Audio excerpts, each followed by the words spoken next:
Hey, PH360 and Shay community. So, today, you may or may not have seen that we are talking about our barriers towards moving our body. Now, you may or may not know that we are talking about fitness all month long here in the PH360 and Shay community. And we're asking some pretty hard and deep questions. We really want to get some solid results for people this month and really help motivate and inspire. And sometimes that requires us to go just a little bit deeper, and fitness is a topic where there can be a lot of resistance. I 100% am an individual who has a lot of resistance towards fitness, and I have many, many fitness barriers. So you might get a kick out of this. You might actually resonate with some of these. Let me know if you have also thought of these. Give me a tap or a heart or a comment below. Would love to hear if this has ever run through your mind. So some barriers that I have had to fitness over the years have fallen into three categories, you could say. There's physical, there's mental, and emotional barriers that I have gone through when it comes to fitness. So examples of physical barriers would be something like, oh, I just don't have the right shoes. I can't work out because I don't have the right shoes, or I don't have the right clothes, or I don't have the right sports bra to give me enough support to really have a great workout. So, no, I'm just going to give it a miss until I get the proper equipment.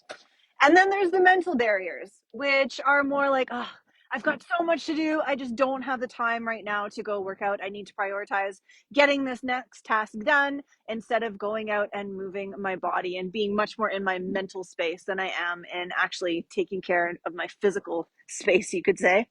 And then there's actually the emotional barriers that I had that I really didn't want to own up to until I started my own personalized health journey, which I'm sharing on PH360 channels right now, and really sharing about my full on commitment to using the Shay app for my personalized fitness and movement activities, but also working with a personal trainer who's also trained up in personalized health.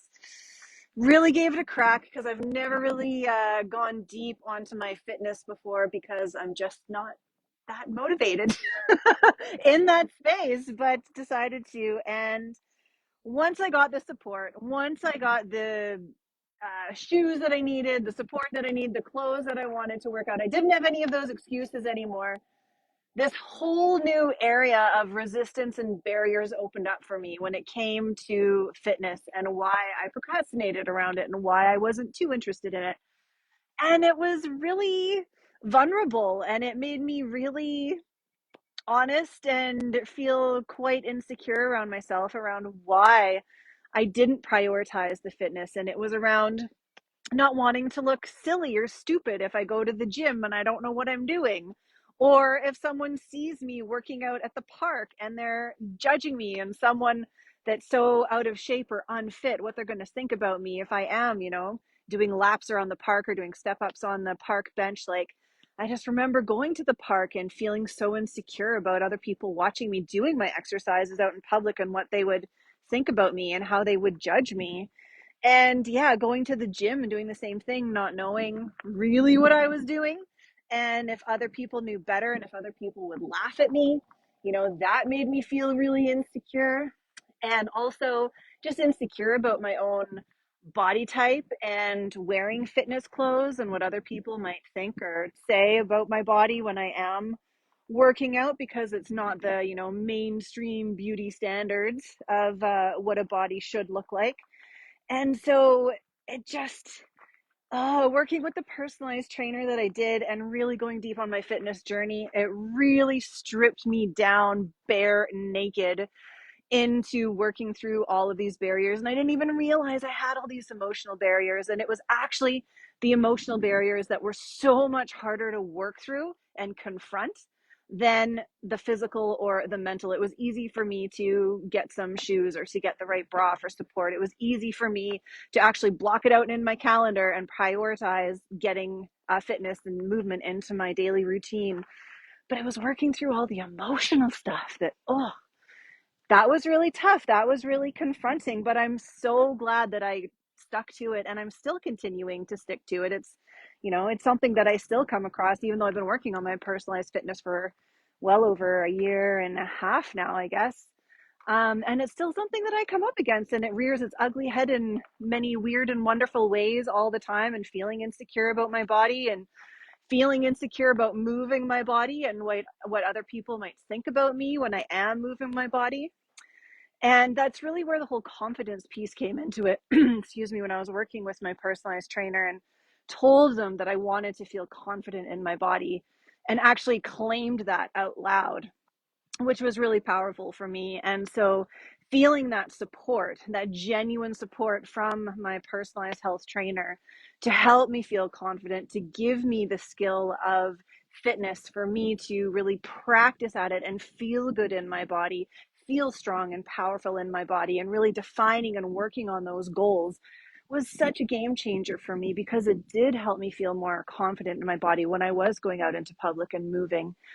And so, as much as it was confronting and scary to talk about those emotional barriers and resistance, I actually had the biggest leaps forward in my confidence, you could say, in those actual outcomes that I was looking for, and strength and confidence and all the things that I was talking to my personal trainer about that I really wanted to experience with my plan.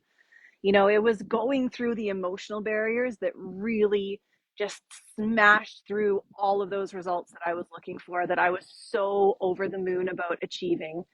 So, yeah, it's been a real big journey. And so, when we're talking about this question in the community this week, and when you're thinking about it yourself, just think about all of those barriers that you have. Think about those physical barriers, yes, and those mental barriers, yes, but there's also those emotional barriers as well. And being really honest and sinking really into that can be a really powerful experience for you. And a lot of the ultimate drivers and outcomes that we're looking for are much more in the emotional space than in the physical or the mental space. So just be honest and know that you've got a community and a group here of people who understand you, that support you, who understand the beauty and diversity, who are part of a collective that love body diversity and understand it at the biological level, and see the beauty and understand the strengths in all of the different body types. And I just feel so comfortable and so confident in sharing my story and sharing my experiences here, because I've gained so much from this community, and there's just so much that I want to give back to this community for all of the amazing influences and awarenesses that they have brought into my life. So this is what being a part of this personalized community is all about, is everyone understands each other, and we're all on this journey together, and we're just here to support one another. So yeah, come join the conversation. Come join us. Let's just be vulnerable. Let's chat. Let's get it all out there and just feel so empowered when we just claim it and live through it and are here to support one another. So let's have a great conversation in the community this week, fam. Would love to see you in there. We're going to be chatting on Wednesday with some other tools about working through the barriers around fitness. So can't wait to see you there. Hope you're having a beautiful day wherever you are in this gorgeous planet of ours.